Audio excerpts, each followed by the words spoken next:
గుంటూరు శ్రీనివాసరావు తోట 6 లేన్ శ్రీ వీరాంజనేయ స్వామి వారి 51వ వార్షిక జయంతి కళ్యాణ మహోత్సవాలు ఈ నెల 21 తేదీ నుంచి 26వ తేదీ వరకు అంగరంగ వైభవంగా జరగనున్నాయని ఆలయ అభివృద్ధి కమిటీ అధ్యక్షులు చాటకుండ సుబ్రహ్మణ్యం, చందు శివనాగేశ్వరరావు, టి కేశవదాసు ఆళ్లహరి తెలిపారు. 6 రోజులు పలు ఆధ్యాత్మిక కార్యక్రమాలతో పాటు సాంస్కృతిక కార్యక్రమాలు జరుగుతాయని పేర్కొన్నారు. ఆదివారం స్వామివారి దేవస్థానంలో ఏర్పాటు చేసిన మీడియా సమావేశంలో ఈ ఉత్సవాలకు సంబంధించి కరపత్రాన్ని అభివృద్ధి కమిటీ సభ్యులు ఆవిష్కరించారు. ఈ మేరకు వారు మాట్లాడారు. 22వ తేదీన స్వామివారి జయంతోత్సవం సందర్భంగా శ్రీ సువర్చల సమేత వీరాంజనేయ స్వామి కళ్యాణోత్సవం నేత్రపర్వంగా జరగనుందని చెప్పారు. 24వ తేదీన లక్ష పుష్పార్చన దివ్య రథోత్సవం శోభాయమానంగా కొనసాగుతుందని చెప్పారు. 26వ తేదీన 10,000 మందికి భారీ అన్నదాన కార్యక్రమం జరుగుతుందని వివరించారు.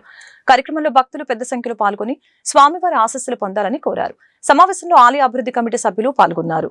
సిహెచ్ సుబ్రహ్మణ్యం ఇక్కడ అధ్యక్షుడిని, అక్కడి నుంచి శ్రీనివాసరావుపేట 6వ లైను శ్రీ వీరాంజనేయ స్వామి దేవస్థానం.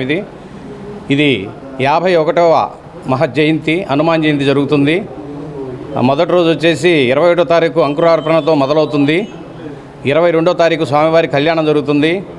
23వ తారీఖు స్వామివారి హోమం జరుగుతుంది. 24వ తారీఖు అత్యంత వైభవంగా ఊరేగింపు కార్యక్రమం జరుగుతుంది. 26వ తారీఖు ఒక 10,000 మందికి భోజనాల కార్యక్రమం జరుగుతుంది.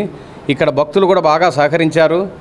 భక్తులు అందరూ కూడా ఈ కార్యక్రమానికి వచ్చి స్వామివారిని చూసి తరించి ఈ ఉత్సవంలో పాల్గొని తీర్థ ప్రసాదములు స్వీకరించవలసిందిగా కోరుతున్నాం. తోట 6వ లైన్లో వేయించేసినటువంటి శ్రీ వీరాంజనేయ స్వామి దేవస్థానంలో రేపు 27వ తారీఖు నుంచి 51వ హనుమాన్ జయంతి మహోత్సవాలు ప్రారంభమవుతూ ఉన్నాయి. ఈ యొక్క శ్రీనివాసరావు తోట అలాగే చుట్టుపక్కల ఉన్న ప్రాంతాలన్నింటిలో కూడా ఈ దేవాలయం చాలా మహిమగల దేవాలయం. ఇక్కడికి వచ్చి భక్తులు ఏది కోరుకుంటే అది జరిగేటువంటి మహిమ కలిగినటువంటి దేవాలయం ఇది. అలాగే ఇక్కడ ఈ గుడిలో ప్రతి మంగళవారం కూడా పల్లకి సేవ జరుగుతూ ఉంటుంది. 100 మంది ఈ పల్లకి సేవలో పాల్గొని వాళ్ళ యొక్క నివేదనలు చెప్పడం, వాళ్ళ కోరికలు తీర్చడం జరుగుతూ ఉంది. ఇక్కడ ముఖ్యంగా ఈ యొక్క మహోత్సవాలు చాలా ఘనంగా జరుగుతూ ఉంటాయి ప్రతి సంవత్సరం. ఈ సంవత్సరం ప్రత్యేకత ఏంటంటే 51వ సంవత్సరం 21వ తారీఖు అంకురార్పణ, అలాగే 24వ తారీఖు శ్రీనివాసరావు తోట పురవీధుల్లో ఆంజనేయ స్వామి సువర్చన సమేత వీరాంజనేయ స్వామి రథోత్సవం అత్యంత ఘన వైభవంగా జరుగుతూ ఉంటుంది. అలాగే 26వ తారీఖు అన్న సంతర్పణ, భారీ అన్నదాన కార్యక్రమం జరుగుతూ ఉంటుంది. ప్రతి సంవత్సరం కన్నా కూడా ఈ సంవత్సరం ఎక్కువ మంది భక్తులు పాల్గొనే అవకాశం ఉంది కాబట్టి వాళ్ళందరి కోసం ఏర్పాట్లు చేయడం జరిగింది. ముఖ్యంగా ఈ యొక్క శ్రీనివాసరావు తోటలో ఈ గుడి మొదటి నుంచి కూడా దీన్ని పట్టించుకొని దీనికి అన్ని విధాలా ఉన్నటువంటి నాగయ్య గారు కానివ్వండి, ఆ తర్వాత ఏర్పడినటువంటి కమిటీలో పెద్దలు అందరూ కూడా చాలా రిటైర్డ్ అయినటువంటి ఉద్యోగస్తులు. శ్రీనివాసరావు తోట 6వ లైన్లో వేయించేసి ఉన్నటువంటి శ్రీ వీరాంజనేయ స్వామి వారి 51వ జయంతి కార్యక్రమాలు రేపు 21వ తారీఖు నుంచి ప్రారంభమవుతున్నాయి. 21న అంకురార్పణ జరుగుతుంది. 22 నుంచి కార్యక్రమాలు ప్రారంభమవుతాయి. 26వ తారీఖు సోమవారం నాడు 10,000 మందికి అన్నదాన సంతర్పణ జరుగుతుంది. కావున భక్తులందరూ కూడా వేలాదిగా పాల్గొని ఈ కార్యక్రమాన్ని జయప్రదం చేసి స్వామివారి కృపకు పాత్రులై అన్నప్రసాదాలను స్వీకరించవలసిందిగా కోరుతున్నాం.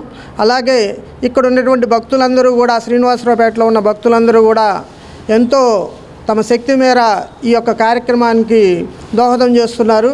వారందరికి కూడా మన వీరాంజనేయ స్వామి వారి దయ ఉండాలని ప్రార్థిస్తూ ఈ కార్యక్రమాన్ని అందరూ కూడా జయప్రదం చేయాలని చెప్పేసి కోరుకుంటున్నాం. జై శ్రీరామ్. వైభవంగా ఉత్సవాలు జరుగుతాయండి. భక్తులు మొత్తం బాగా సహకరిస్తున్నారు. దానివల్ల కమిటీ కూడా బాగా సహకరిస్తుందండి. అది జై శ్రీరామ్. చేసుకున్నటువంటి శ్రీ వీరాంజనేయ స్వామివారి దేవస్థానం గత 51 సంవత్సరాలుగా ఇక్కడ ప్రతి సంవత్సరం కూడా శ్రీ సువత్సల వీరాంజనేయ స్వామి వారికి కళ్యాణోత్సవం జరుగుతూ ఉంటుంది. రేపు 22వ తారీఖున కళ్యాణం జరుగుతుంది. ఆ కళ్యాణానికి కూడా అనేక మంది భక్తులు ఎక్కడెక్కడి నుంచో కూడా రావటం జరుగుతుంది. ఈ స్వామివారి యొక్క పవర్ఫుల్ చాలామందికి అనుభవరీత్యా కూడా బాగా భక్తుల యొక్క అభిమానం కూడా పెరిగింది. కాబట్టి ఇక్కడ ఉత్సవాలు కూడా చాలా గ్రాండ్గా కూడా జరుగుతాయి. భక్తులందరూ కూడా విచ్చేసి తమ యొక్క కోరికలు స్వామివారికి వినియోగించుకున్నట్లయితే తమ కోరికలు తప్పకుండా నెరవేరుతాయని చెప్పి మేము గాఢంగా నమ్ముతున్నాము. అలాగే భక్తులందరికీ కూడా చాలా విశ్వాసంగా ఉంటున్నారు. ఈ కార్యక్రమానికి అందరూ కూడా భక్తులందరూ విచ్చేసి